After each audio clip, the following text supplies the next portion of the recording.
when I'm going through a pattern in my head, I am never going to run through just the lines on the pattern. That's not how I'm going to run through in my head. I'm going to run through in my head. When I'm going to a bigger show, and I kind of classify shows in two different categories. I put them in schooling shows, and I put them in shows that I'm there to compete in.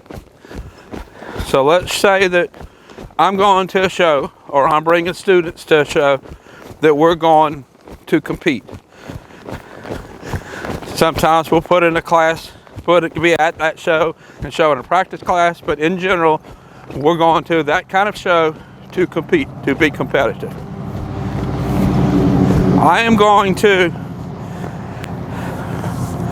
haul into that show the day before it starts.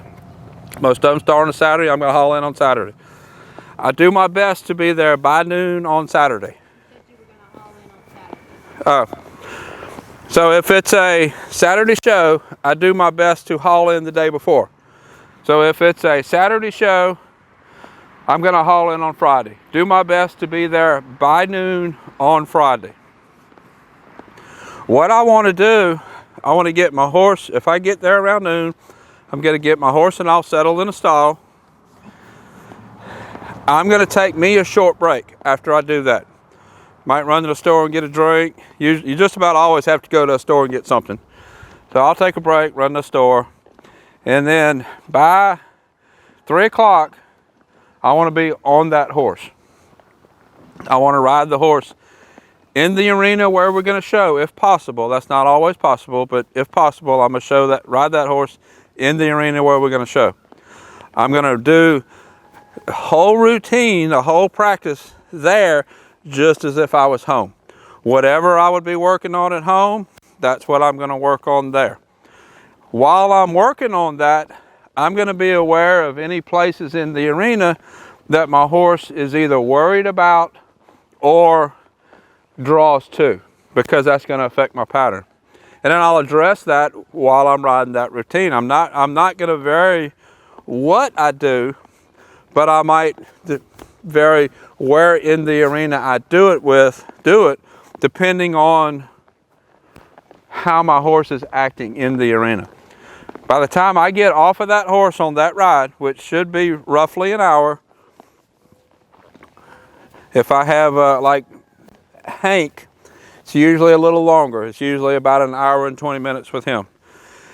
When I get off that horse, I want to be able to practice in that arena just like I was practicing at home. I'm going to put the horse up, give him probably an hour in the stall, wearing the saddle, give him a chance to get some hay, get a little bit of water. I'm going to get the horse back out. We're going to go back into the same arena. I'm going to run through all of the maneuvers that I'm going to show. Not in the pattern, but I'm going to think about the maneuvers. I'm going to think about, I want to stop here. I want to spin there. When I'm loping my circle, I want to look at this.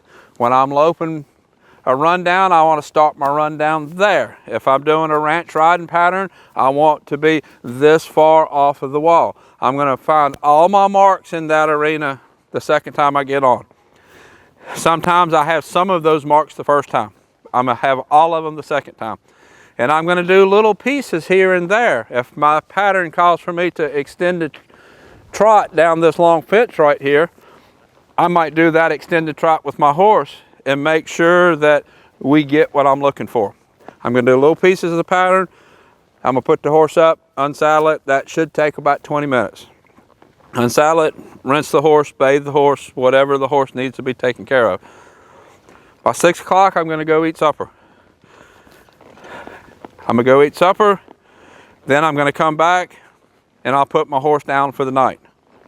Feed, top off water, whatever else I need to do. That is my routine every time I go out of town to a show. It only varies if it has to vary because of distance and timing. I stick as close to that as I can. It's what I do best with. It's what my horse does best with. You should do your best to try to have a routine every time you show. Doesn't have to be my routine. It can be any routine that works for you. Most of my shows I go to locally, my close shows, are between 2 and 4 hour drive. So it's not really that hard for me to be there by noon. Yours, your driving time might vary. You might have to adjust. Do what works for you, but have a routine. If you have a routine, it's a lot easier for all the little pieces to fall in place, which is going to lead me to the next part, talking about writing a pattern. So let's say my pattern calls for a lope that starts right here. Cone or marker, let's just say it starts in the corner, whatever. If your pattern calls for a lope right here and a lope in a circle, I am going to ask for that lope exactly the same way every time. I'm going to get my horse's body where it needs to be. I'm going to slide my leg back. I'm going to cluck. Exactly the same lope departure every time. Whatever your routine is for that, it needs to be exactly the same every time. Some things will vary a little bit from horse to horse. I might need to push a little harder with one horse than another. I might need to make sure the one horse is more bent than the other, but the general routine is exactly the same. I am always, when I'm going through a pattern in my head, I am never going to run through just the lines on the pattern. If you saw the video I posted of Hank talking about the maneuver for each one, I think maneuver 1 for him was enter the arena, take up a right lead, lope, 1 big fast circle and 1 small circle, change leads. That was his first maneuver. That's not how I'm going to run through in my head. I'm going to run through in my head. I'm going to walk in. I want my horse facing this direction. I'm going to move the shoulder over to the right. When I'm by this panel, I'm going to slide my leg back. When I'm at that point, I'm going to smooch. We're going to lope. I'm going to look at this point for the first part of my circle. I'm going to look at that point to lope straight through my circle. So I'm going to break each maneuver down into a whole bunch of steps. Every part of that circle, one circle, I'm going to have a lot of steps. Here, I want to be looking at the camera there. Over there, I want to be looking there. Over here, I want to be looking at that.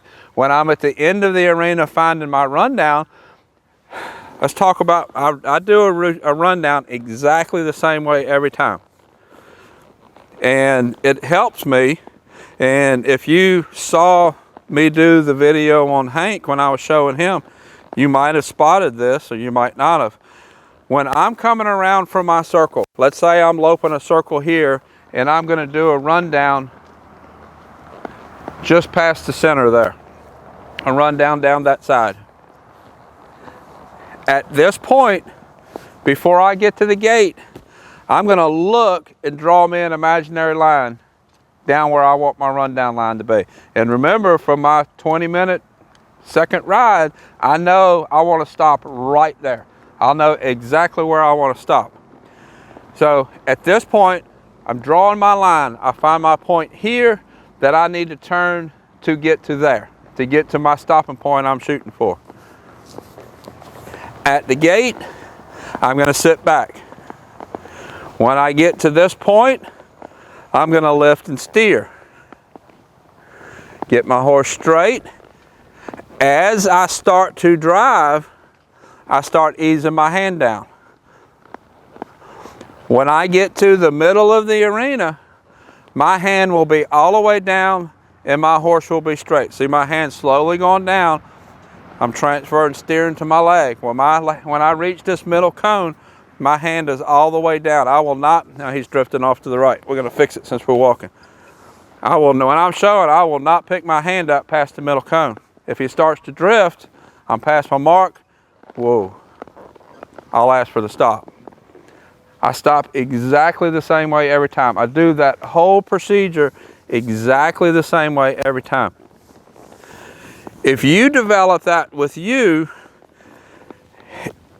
it helps you so much, not just to ride a maneuver, but to ride from maneuver to maneuver.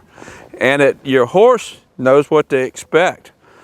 When you're in the arena showing ranch riding, you're judged the whole time you're in the arena. There'll be a maneuver, you're judged through that maneuver. When that maneuver ends, you begin the judging for the second maneuver. Every maneuver is judged for the length of that maneuver. In reining, if I'm doing a stop, my judging for that stop starts as soon as the last maneuver ends. So if it circles and then stop, when let's say I have circles here, change leads, and then run down. I'm doing my circles, and then it calls for a lead change. When I cross the middle of the arena and execute that lead change, that is when the judging starts for this rundown, all the way down. As soon as I complete that lead change, I'm starting to be judged for the next maneuver. When you're looking at your score sheet, let's say you do your circles, and you come through the middle, and you miss this lead change, and now I'm loping to the right in the left lead, getting set up, and I'm out of lead. Those penalty points should reflect in your rundown and stop. I get a lot of my students ask, how could I be in the wrong lead? It was a rundown. Because it doesn't matter what lead you're in a rundown, you're going straight. But as soon as you completed that maneuver, that scribe is supposed to move to the next box, and if you're in the wrong lead here, that's where that maneuver score should be. I showed the score sheet when I did Hank's video. Learn how to look at a score sheet and take your score, get somebody to video you, and take your score sheet and look at it as you're doing your pattern, whatever that might be, whatever pattern you're riding. Look at your maneuver. That judge gave me a +1/2. Now I see why I got the +1/2. That was good. I did this maneuver, I got a -1/2. I see what I did wrong to get that -1/2. That is the best way for you to learn to do better, to show better. So when I am getting my horse ready to show, I'm running them patterns through in my head.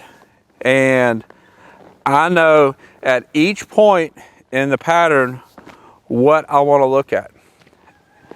And because I've been very repetitious about how I do everything, it's easy to do that. When I try to work with people that are very inconsistent in how they ride, and then they start trying to ride a pattern, and it takes all of their thought power to stay in the pattern, it's hard to think about what you should be looking at in your pattern.